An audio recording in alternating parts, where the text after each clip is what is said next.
Welcome to Way to Grow. We are out of the greenhouse today and we are in Landmark, Manitoba as we take a look at a beautiful yard with some container gardens as well as gardens, smaller gardens here. And Dwayne from Lacoste Garden Center joins us once again. And Dwayne, this is obviously a great setup because it's small enough to manage on a daily basis.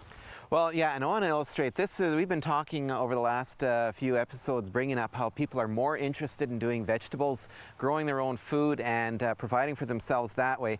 And this garden represents all of that and more. And as you pan around here and take a look at this garden here, it's a very unique setup, and I think it's something that people can bring to their own gardens at home. It's a vegetable garden, it's a flower garden, it's a perennial garden, and we'll illustrate all of that. But it's a great setup.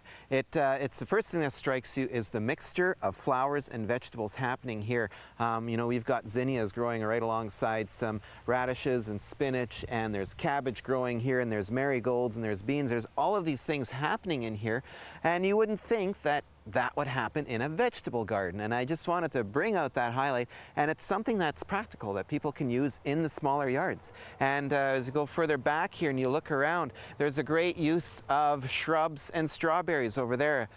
We've got a hedge that surrounds a bed of strawberries.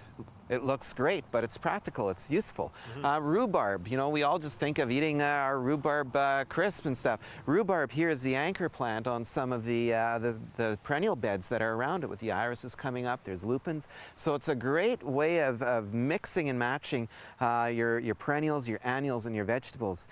And so practical too. Again, when you go on alongside here, and how she's set up her garden is that it's useful to her at all times. We're here right after very, very heavy rains.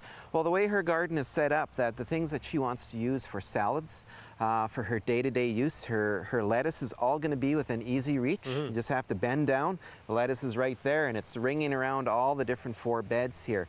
That makes it very practical. Over there is more of her herb sections in that part. But it's a beautiful thing to look at, and who would think that cabbage would look so decorative in a planter or in your garden beds? It's just a wonderful mix and arrangement of your vegetables and your flowers together. That's one of the nice things about this garden plot here, in this yard, is it's very functional, but it has a visual appeal to it. It doesn't look like it's an industrial garden with a bunch of mud and all this stuff. It's so nice, and your eye is drawn to it. Yeah, and that's what I wanted to illustrate, breaking that stereotype of the typical vegetable garden. Bring it into your flower gardens, especially if you've got smaller yards at home. You can incorporate this all into your beds at home, and it will look great, and it's useful, functional, and I think most people would have to agree it would be something that you'd want to do in your own yard.